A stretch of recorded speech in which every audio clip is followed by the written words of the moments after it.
ഞാൻ 10 ജയിച്ചാലും തോറ്റാലും ഞാൻ ഗൾഫിൽ പോകുന്നു. 9ാം ക്ലാസ്സിന് ഗൾഫ് കൺട്രീസിൽ എങ്ങും ഇല്ലത് അല്ലേ? സമാധാനത്തിൽ വർക്ക് ചെയ്യാൻ പറ്റും. സമാധാനത്തിൽ വർക്ക് ചെയ്യാൻ പറ്റും. അസ്സലാമു അലൈക്കും.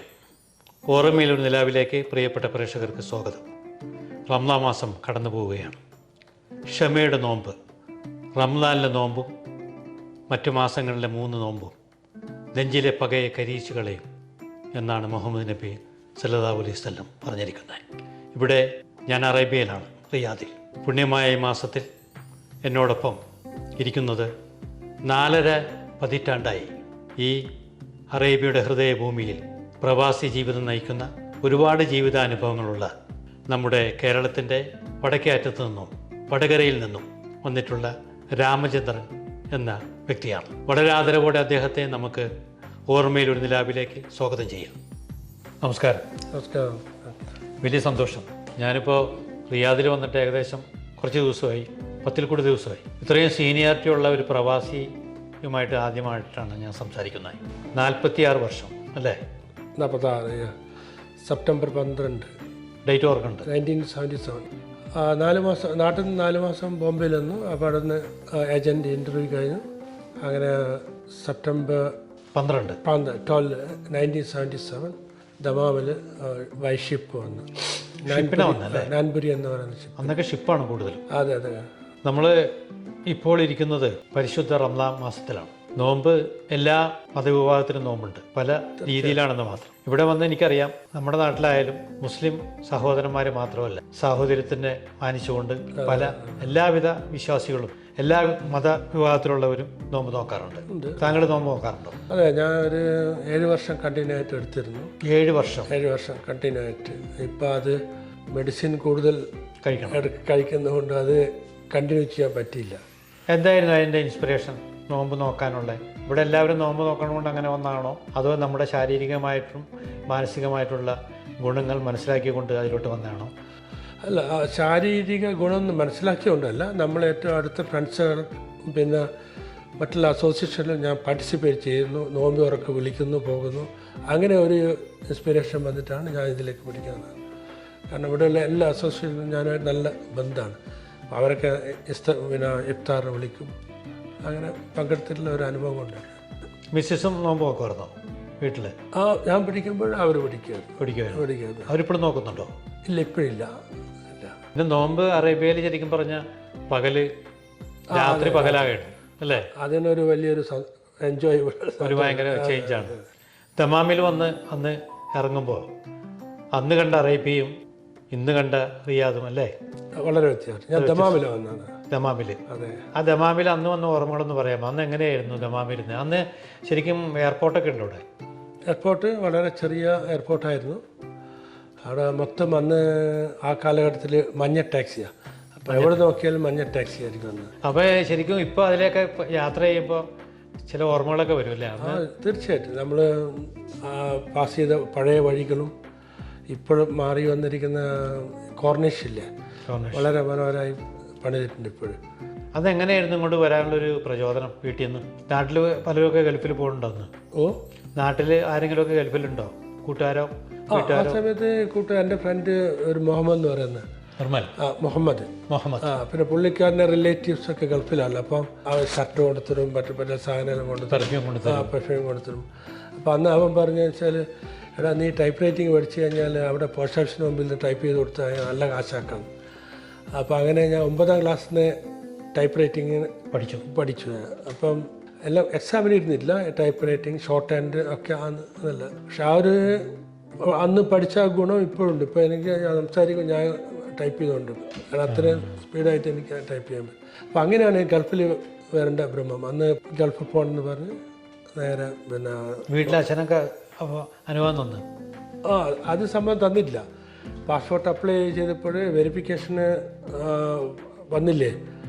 അപ്പോൾ അങ്ങനെയാണ് അച്ഛൻ അറിയുന്നത്. ഞാൻ ഇതൊക്കെ പിന്നാലെ അച്ഛനോട് പറയാതെ തന്നെ അപ്ലൈ ചെയ്ത്. അപ്പോൾ അച്ഛൻ ചോദിച്ചോ ഇപ്പോൾ എന്തിനാ പോകുന്നത്, ഇവിടെ എന്നാ? അതിനെ പറ്റി ഞാൻ അമ്മേനോട് പറഞ്ഞ്, അമ്മേ ഞാൻ 10 ജയിച്ചാലും തോറ്റാലും ഞാൻ ഗൾഫിൽ പോകുന്നു.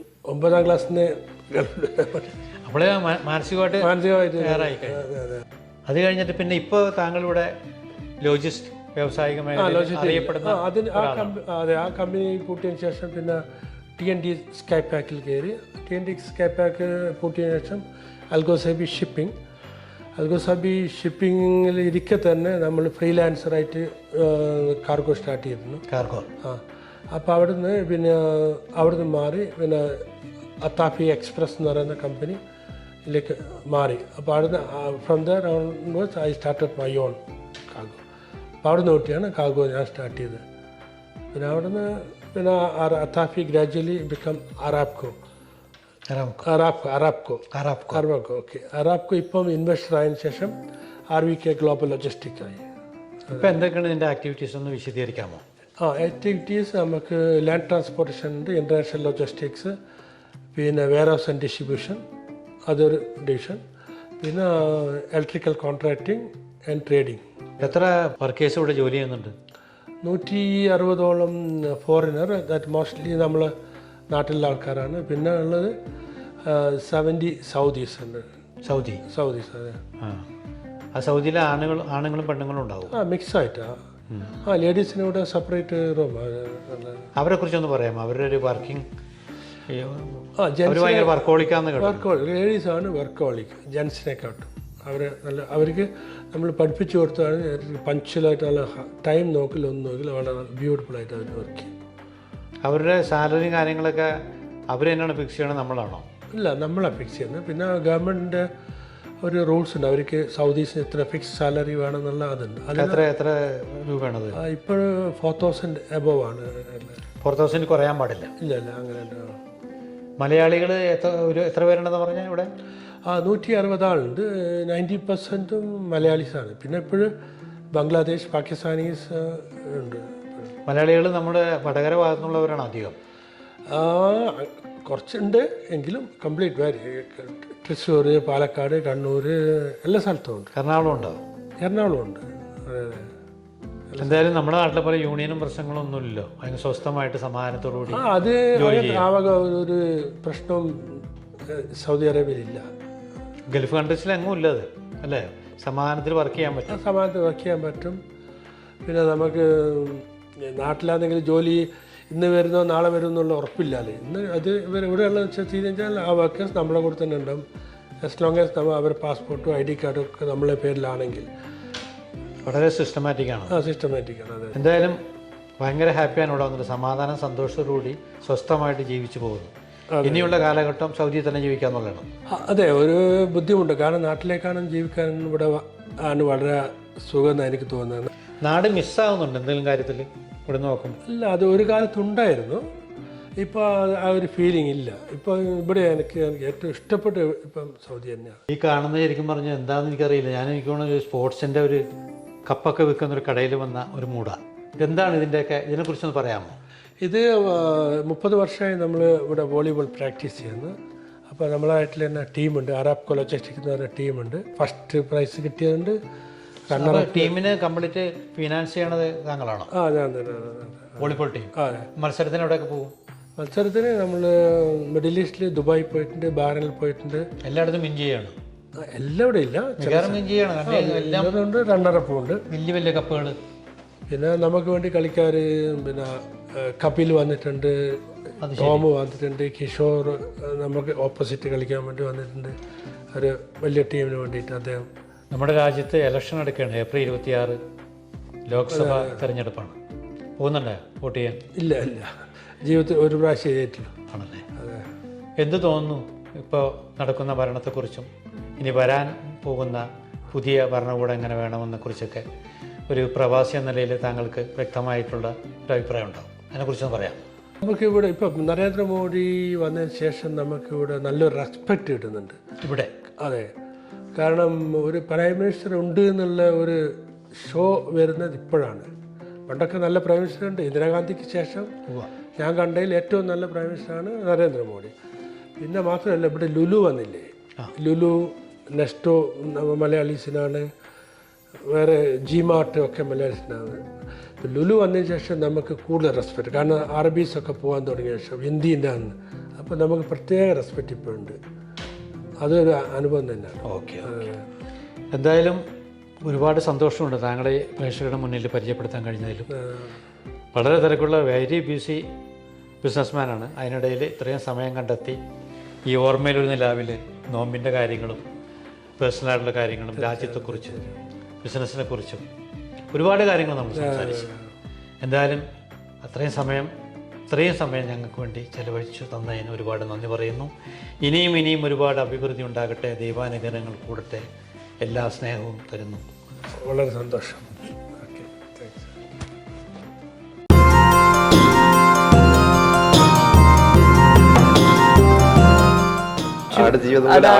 ആയിരുന്നു, പക്ഷെ അവിടുന്ന് നമുക്ക് തിരിച്ച് വരാൻ പറ്റി.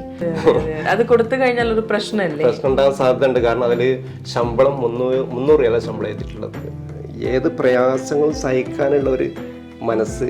നമസ്കാരം. ഓർമ്മയിൽ ഒരു നിലാവ് എന്ന് പറയുന്ന എപ്പിസോഡിലേക്ക് എല്ലാവർക്കും സ്വാഗതം. നമ്മൾ റിയാദിലാണുള്ളത്. As you all know, it is the capital of KSA and this is the time when the wind is flowing off Aadijeevitham. We all know that. A lot of people have experiences, I cannot say exactly like Najib, but almost like him as well. So today my guest is Mr. Abu Bakr, and he is the managing director of a shop called Sultan Uniforms, which is situated in Riyadh. The journey he started was a bit difficult, but then due to his determination and due to his hard work, ഇന്ന് sir ആ യൂണിഫോമിൻ്റെ ഷോപ്പുമായിട്ട് നന്നായിട്ടാണ് മുന്നോട്ട് പോകുന്നത്. റമദാൻ്റെ വിശേഷങ്ങളും ബിസിനസ്സിൻ്റെ വിശേഷങ്ങളും എല്ലാം നമുക്ക് അബൂബക്കർ സാറിനോട് തന്നെ ചോദിച്ചറിയാം. അതിൻ്റെ മുന്നേ ഞാൻ സാറിനെ ഈ പ്രോഗ്രാമിലേക്ക് സ്വാഗതം ചെയ്യുന്നു. നാട്ടിൽ എനിക്ക് ദിവസങ്ങൾ കിട്ടിയിട്ടുള്ളൂ.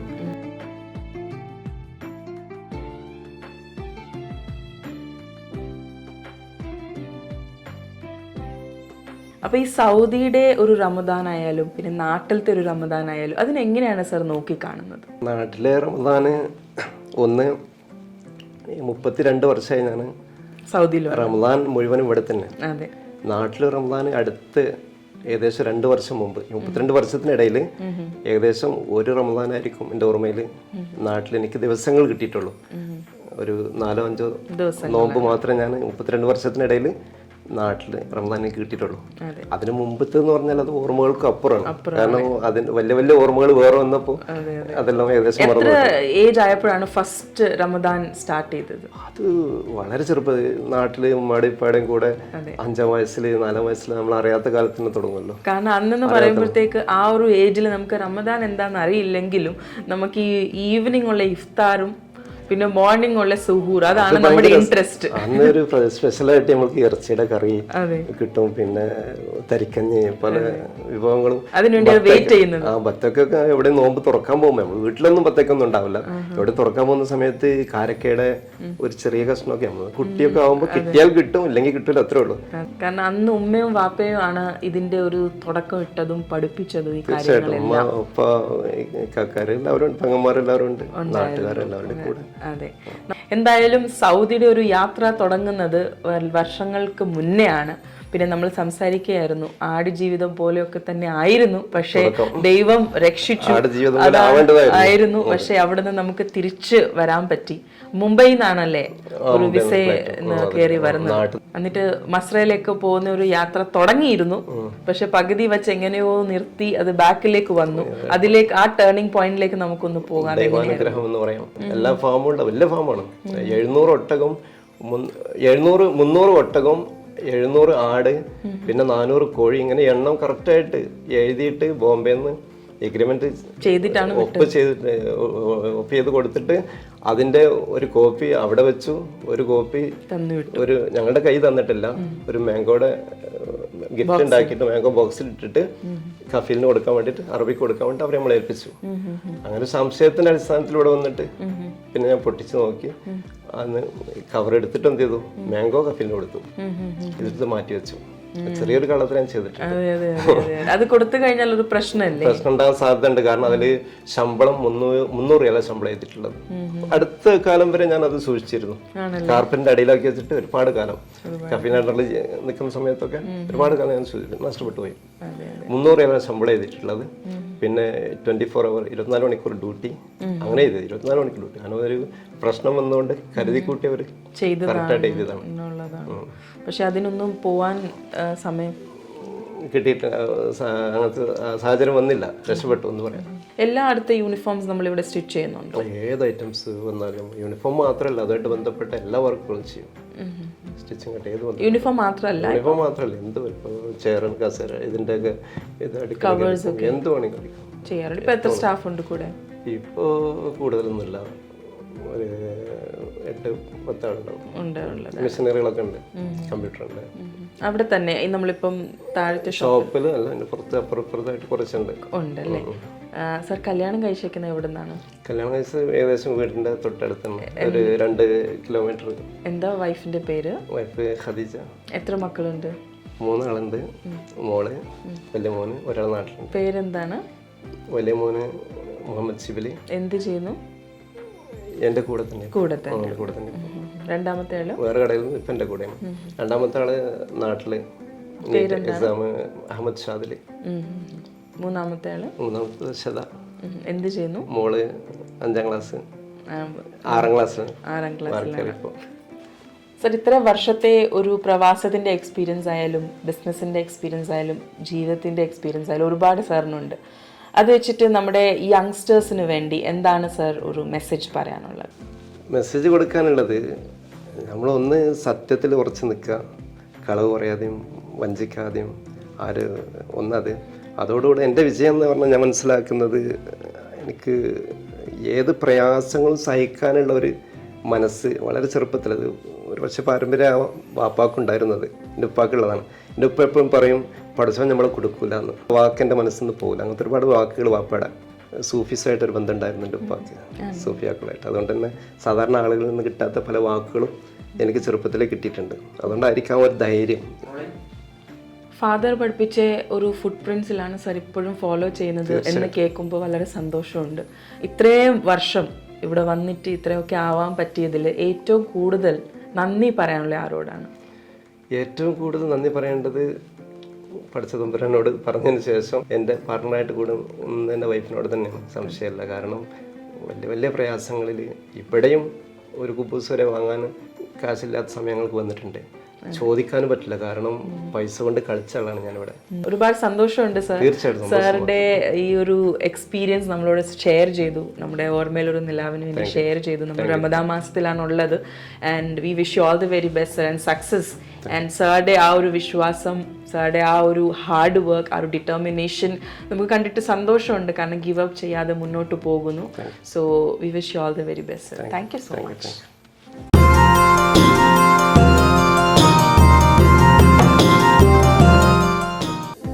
ഞാൻ പോസ്റ്റ് ഗ്രാജുവേഷൻ ചെയ്തുകൊണ്ടിരിക്കുന്ന സമയത്താണ് ഇങ്ങനെ ഒരു ഓപ്പർച്യൂണിറ്റി വരുന്നത്. എന്തായിരുന്നു? അവരുടെ ഒരു കൂട്ടത്തിലുള്ള ഒരാളെ പോലെയാണ് നമ്മളെ അവർ കണ്ടിരിക്കുന്നത്. ഇപ്പോഴും അങ്ങനെ തന്നെയാണ് പെരുമാറുന്നത്. കാര്യങ്ങൾക്ക് ഇമ്മീഡിയറ്റ് ആയിട്ട് പെട്ടെന്ന് കാര്യങ്ങളൊക്കെ ചെയ്ത് കിട്ടുന്നുണ്ട്. പെട്ടെന്ന് അപ്രൂവൽ വരും അല്ലേ?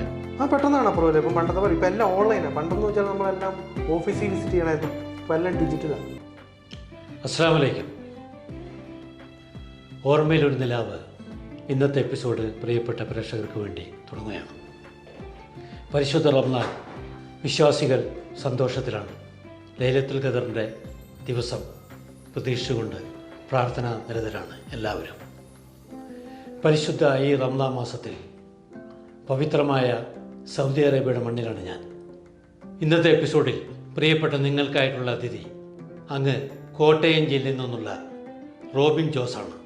കോട്ടയം ജില്ലയിൽ പാലായിൽ നിന്ന് ഒട്ടേറെ വർഷങ്ങൾക്ക് മുമ്പ് റിയാദിലെത്തുകയും ഇന്നിവിടെ അറിയപ്പെടുന്ന ഒരു വ്യവസായിയായി മാറുകയും ചെയ്ത ഒട്ടേറെ ജീവിതാനുഭവങ്ങളുള്ള ഒരു ചെറുപ്പക്കാരൻ. വളരെ ആദരവോടെ സ്നേഹത്തോടെ നോബിൻ ജോസിനെ ഈ എപ്പിസോഡിലേക്ക് ഞാൻ സ്വാഗതം ചെയ്യുകയാണ്. നമസ്കാരം. നമസ്കാരം. വലിയ സന്തോഷം. വളരെ എനർജറ്റിക് ആയിട്ടുള്ള ഒരു ചെറുപ്പക്കാരൻ നമ്മുടെ നാട്ടിൽ നിന്ന്. വളരെ എങ്ങാണ് കണ്ടിട്ട്, എങ്ങായിരിക്കും എന്നറിയാം. നോബിൻ എത്ര വർഷമായിട്ടുണ്ടാവും ഇവിടെ പ്രവാസിയായിട്ട്? 14 കൊല്ലം ആകാറായി. റിയാദിലോട്ട് ആദ്യം വന്നേ? റിയാദിലേക്കാണ് ആദ്യം. ആണല്ലേ? റിയാദ് തിരഞ്ഞെടുക്കാൻ കാരണം? റിയാദിലേക്കാണ് ആദ്യമായിട്ട് നമ്മൾ ജോലി സെർച്ച് ചെയ്ത സമയത്ത് നമുക്ക് ആദ്യം കിട്ടിയത് റിയാദിലേക്കാണ്. അങ്ങനെയാണ് റിയാദിലേക്ക് വന്നത്. വിദ്യാഭ്യാസം കഴിഞ്ഞിട്ട്? ഞാൻ പോസ്റ്റ് ഗ്രാജുവേഷൻ ചെയ്തുകൊണ്ടിരിക്കുന്ന സമയത്താണ് ഇങ്ങനെ ഒരു ഓപ്പർച്യൂണിറ്റി വരുന്നത്. എന്തായിരുന്നു പി ജി? MCA ആയിരുന്നു. MCA ചെയ്തുകൊണ്ടിരിക്കുന്ന സമയത്ത് ഡ്രോപ്പ് ഔട്ട് എന്ന് വെച്ചാൽ പഠനം ഞാൻ പാതി വഴിക്ക് അവസാനിപ്പിച്ചിട്ടാണ് ജോലിക്ക് പോകുന്നത്. ഓ അത് ശരി.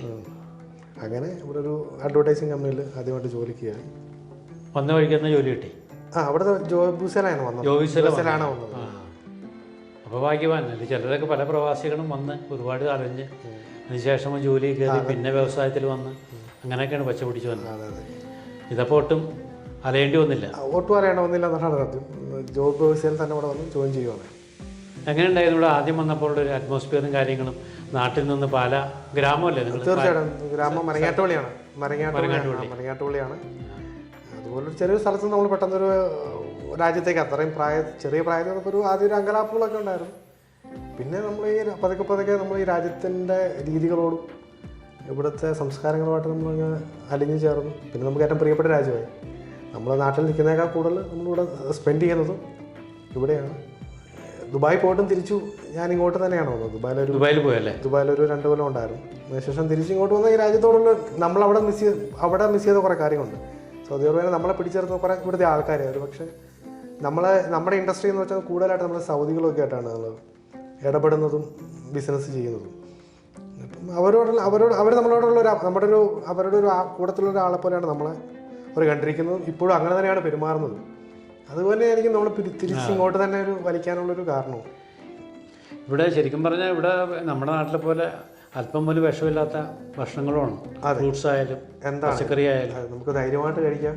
നമ്മുടെ നാടിനൊരു വലിയൊരു പ്രശ്നം അതാണ്. നമുക്ക് പല ഗുണങ്ങളും നമ്മുടെ നാട്ടിലുണ്ടെങ്കിലും ഭക്ഷണത്തിൻ്റെ കാര്യത്തിലൊക്കെ ഗവൺമെൻറ് ആ കാര്യങ്ങൾ ഭയങ്കര സ്ട്രിക്റ്റ് ആണെന്നുള്ളതാണ്. അപ്പോൾ നമ്മൾ എന്തെങ്കിലും ചെറിയൊരു കംപ്ലയിൻറ്റ് ചെയ്ത് കഴിഞ്ഞാൽ ഇമ്മീഡിയറ്റ് അവരത് ക്ലോസ് ഡൗൺ ചെയ്തിട്ട് അത് നമ്മൾ പറഞ്ഞ കാര്യം ജെനുവിനാണോ നോക്കിയ ശേഷമാണ് അത് റീഓപ്പൺ ചെയ്തത്.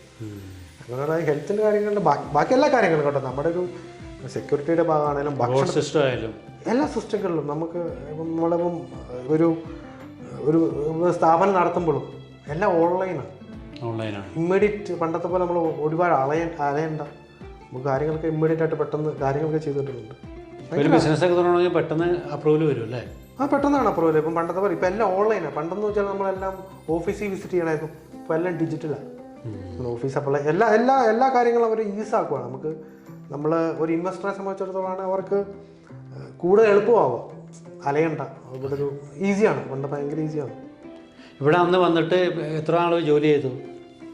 ഇവിടെ വന്ന ശേഷം നമ്മളൊരു 5 കൊല്ലത്തോളം വർക്ക് ചെയ്തു. പിന്നെ ആ വർക്ക് ചെയ്ത ഫീൽഡിൽ നിന്നാണ് ഈ ഇപ്പോഴത്തെ ഇരിക്കുന്ന ഈ പൊസിഷനിലോട്ട് ഉള്ള ബിസിനസ്സിനെ കുറിച്ച് ആലോചിച്ചത്? അങ്ങനെയല്ല. അപ്പം ശരിക്കും പറഞ്ഞാൽ ഇവിടെ നിർത്തി ദുബായിക്ക് പോയി. ദുബായിൽ ഒരു 2.5 കൊല്ലത്തോളം വർക്ക് ചെയ്തു. അതിനുശേഷം വൈഫ് വർക്ക് ചെയ്യുന്നുണ്ട്. അപ്പം വൈഫിനെ ഞാൻ ദുബായിക്ക് കൊണ്ടുപോകാൻ ശ്രമിച്ചിരുന്നു. പക്ഷേ അത് ഭയങ്കര ബുദ്ധിമുട്ടായിരുന്നു. അപ്പം നമ്മളെ ഫേസ് ചെയ്യാൻ നമ്മുടെ നാടാണ്, നമുക്കറിയാവുന്ന നാടാണ്. എനിക്കാൻ സംബന്ധിച്ചാൽ എനിക്കായിരുന്നു റീലൊക്കേഷൻ എളുപ്പം. അപ്പം അങ്ങനെ തിരിച്ചു വന്നപ്പോൾ നമ്മളങ്ങനെ ഒരു സ്റ്റാർട്ടപ്പ് നമ്മൾ ട്രൈ ചെയ്തതാണ്. ശ്രമം നടത്തിയതാണ്. അത് പാർട്ണർഷിപ്പിലായിരുന്നോ? അല്ല, നമ്മൾ സോളോ ആയിട്ടാണ്. അത് ചെറിയ തുടക്കമായിരുന്നു. നമ്മളെ സമയത്ത് തുടങ്ങിയ സമയത്ത് നമ്മൾ ഒരു 7 കൊല്ലം മുന്നേ തുടങ്ങുന്ന സമയത്ത് നമുക്ക് ആദ്യം ഞാൻ മാത്രമേ ഉണ്ടായിരുന്നു. അത് എന്താന്ന് തുടങ്ങിയ ബിസിനസ്? ഇത് തന്നെ അഡ്വർടൈസിങ് ഫീൽഡിൽ തന്നെയായിരുന്നു. ഒരു ബോർഡിൻ്റെ വർക്ക്. അപ്പം നമ്മളൊക്കെ നമ്മൾ ഔട്ട്സോഴ്സ് ചെയ്യുമായിരുന്നു. വെച്ചാൽ പ്രത്യേകിച്ച് ഫെസിലിറ്റീസ് ഒന്നും ഇല്ലാതെ നമ്മൾ പുറത്ത് ആൾക്കാരെ കൊണ്ട് ചെയ്യിച്ച് പിന്നെ ഒരു സ്റ്റാഫ് കൊണ്ടും ഇതൊക്കെ കാണുന്നതെല്ലാം ഒരു 7 കൊല്ലം കൊണ്ടുണ്ടായതാണ്. ഓൾ ഓഫ് എ സഡൻ ഉണ്ടായതല്ല. നമ്മൾ ഗ്രാജുവലി നമ്മുടെ കൂടെ നിൽക്കുന്ന സ്റ്റാഫ് ഫസ്റ്റ് വലിയ ഇൻവെസ്റ്റ്മെന്റ് വേണ്ടി വന്നിരുന്നു. അതിൻ്റെ മണി ഇവിടെ ഇൻവെസ്റ്റ്മെന്റ് വേണ്ടത്. കാരണം ഇത്തരം മെഷീനറീസും കാര്യങ്ങളൊക്കെ ഉണ്ട്. ഇതെല്ലാം നമ്മൾ ഗ്രാജുവലി പതുക്കെ സ്മോൾ ബിഗിനിങ് തുടങ്ങി. ഗ്രാജുവൽ ഞാൻ പറഞ്ഞു ഇതെല്ലാം ഉണ്ടായത് 7 കൊല്ലം കൊണ്ടുണ്ടായതാണ്. അല്ലാതെ ഓൾ ഓഫ് എ സഡൻ ഉണ്ടായതൊന്നുമല്ല. ഇപ്പം എന്തൊക്കെ ചെയ്യുന്നു എന്ന് പറയാമോ വിശദമായിട്ട്? നമ്മൾ മെയിനായിട്ട് ചെയ്യുന്നത് അലുമിനിയം ക്ലാഡിങ്ങുകൾ ചെയ്യുന്നുണ്ട്, ബിൽഡിംഗ് ക്ലാഡിങ് ചെയ്യുന്നുണ്ട്. പിന്നെ സൈനേജുകളാണ് മെയിനായിട്ട്. നമ്മൾ സൈനേജുകൾ എന്ന് പറയുമ്പോൾ നമ്മൾ മെയിനായിട്ട് ബാങ്കുകൾ, പിന്നെ റെസ്റ്റോറൻറ്റ് ചെയിൻസുകൾ, അതായത് ഡങ്കിൻ ഡോണറ്റ്സ്, അല്ലെങ്കിൽ ഹെർഫി, കുഡു, ഇങ്ങനെയുള്ള മെയിൻ ലീഡിങ് ബ്രാൻഡുകൾ മാത്രമേ നമ്മൾ ചെയ്യുന്നുള്ളൂ. ശരി. ലീഡിങ് ബ്രാൻഡ്സുകൾ മാത്രമേ നമ്മൾ കോർപ്പറേറ്റ് കസ്റ്റമേഴ്സ് മാത്രമേ നമുക്കുള്ളൂ. അല്ലാതെ വർക്കിംഗ് കസ്റ്റമേഴ്സ് ഒന്നും നമുക്കില്ല. അവരുടെ ബ്രാൻഡിങ്ങും കാര്യങ്ങളും മാത്രമാണ് നമ്മൾ ചെയ്തുകൊണ്ടിരിക്കുന്നത്. സ്റ്റിക്കേഴ്സ് ചെയ്യുന്നുണ്ട്. വളരെ മാന്യമായിട്ടുള്ള ബിസിനസ് ഡീലിംഗ് ആണ്. അതെ. കോർപ്പറേറ്റ് കസ്റ്റമേഴ്സ് ആണ് നമുക്ക്. വർക്കിംഗ് കസ്റ്റമേഴ്സ് നമുക്കില്ല. നമുക്ക് ബ്രാൻഡുകൾ മാത്രമേ നമ്മൾ ഡീൽ ചെയ്യുന്നുള്ളൂ. ശരി. അപ്പം അത് കാരണമാണ് നമ്മളിങ്ങനെ പെട്ടെന്നൊരു ഗ്രോത്ത് ഉണ്ടാകുന്ന കാരണം. നമ്മൾ ഇപ്പോൾ സൗദി അറേബ്യ വലിയ ഗ്രോത്തിൻ്റെ കാലഘട്ടമല്ലേ? തീർച്ചയായിട്ടും. ഒരുപാട് ഡെവലപ്മെൻറ്റും കാര്യങ്ങളും. അതെ. അപ്പോൾ അങ്ങനെയൊക്കെ കൺസ്ട്രക്ഷൻ കാര്യങ്ങളൊക്കെ നടക്കുമ്പോൾ അത് നമുക്ക് വലിയൊരു ഓപ്പർച്യൂണിറ്റിയാണ് വരുന്നത്. ഓപ്പർച്യൂണിറ്റി വരും. ഒരുപാട് ഡിക്ലെയർ ചെയ്ത പ്രോജക്ട്സ് ഉണ്ട്, ഹ്യൂജ് പ്രോജക്ട്സ് ആണ് നടക്കുന്നത്. ഡിക്ലെയർ ചെയ്ത് ഇപ്പോൾ ഓൾറെഡി ഓൺഗോയിങ് ആയിട്ടുള്ള തബൂക്കിലുള്ള പ്രോജക്ട്സുകളാണെങ്കിലും ഒരുപാട് പ്രോജക്ട്സ് നടക്കുന്നുണ്ട്. അപ്പം നമ്മളെ സംബന്ധിച്ചിടത്തോളം ഭയങ്കര ഓപ്പർച്യൂണിറ്റിയാണ്. ഓപ്പർച്യൂണിറ്റി പോലെ തന്നെ പുതിയ പുതിയ കമ്പനികൾ ഇവിടെ വരുന്നുണ്ട് ഒരുപാട്. കാരണം അത്രയും വലിയൊരു ഹ്യൂജ് മാർക്കറ്റായിട്ട് വരുവാണ്. സൗദി അറേബ്യനെ സംബന്ധിച്ചിടത്തോളം വലിയൊരു ഹ്യൂജ് മാർക്കറ്റാണ്. അതെന്താണ് ഇത്ര വലിയ ചേഞ്ച് വരാൻ കാരണം? ഭരണാധികാരിയുടെ മാറ്റമാണോ? തീർച്ചയായിട്ടും പുതിയ ഭരണാധികാരി ക്രൗൺ പ്രിൻസിന്റെ ഒരു ഇനിഷ്യേറ്റീവ് തന്നെയാണ്. നമ്മൾ വളരെ യങ്ങാണ് പുള്ളി അല്ലേ? എങ്ങാണ് നമ്മൾ ബിലോ 40 ആണ് age. I think so. Father എന്ത് ചെയ്യുന്നത്? ഡാഡി കൃഷിയാണ്. ഇപ്പോൾ നാട്ടിലുണ്ടല്ലോ അല്ലേ? നാട്ടിലാണ് പുള്ളി. ഫാദറിൻ്റെ പേരെന്താ? ജോസ്. അമ്മ ജാൻസി. എന്താ? ജാൻസി. അമ്മ ഹൗസ് വൈഫ് അല്ലേ? ഹൗസ് വൈഫാണ്. മിസ്സസിൻ്റെ പേര് പറഞ്ഞില്ല. പ്രിൻസി എന്നാണ് വൈഫിൻ്റെ പേര്. 2 മക്കളുണ്ട്. മക്കളോ? മൂത്തയാള് മോളാണ്, അവളുടെ പേര് എയിലിൻ. എന്താ പേര്? എയിലിൻ. രണ്ടാമത്തെ ആള് മോനാണ്, എയ്ഡൻ. മോളെ ഏത് ക്ലാസ്സിൽ പഠിക്കണു? മോള് പഠിക്കുന്നപ്പം ഫസ്റ്റ് സ്റ്റാൻഡേർഡിലേക്ക് ആവുന്നു. മോന് ഒരു 4 വയസ്സായതേ ഉള്ളൂ. മോൻ്റെ പേര് എയ്ഡൻ. ഓക്കെ. എന്തായാലും ഇനി വരും കാലഘട്ടത്തിൽ ഒരുപാട് തീർച്ചയായും അടുത്ത പ്രാവശ്യം വരുമ്പം ഇതിനേക്കാളും മാറ്റങ്ങളായിരിക്കും. അതെ, മാറ്റം വരും. സ്വപ്നങ്ങളൊക്കെ പൂവണിയിട്ടെ. എല്ലാവിധ ആശംസകളും നേരണം. കണ്ടതിൽ സന്തോഷം. ഈ റമദാൻ മാസത്തിൽ ഇത്രയും സമയം നമ്മളോടൊപ്പം സഹകരിച്ചതിന് ഒരുപാട് സന്തോഷം. Show all the best. Thank you so much.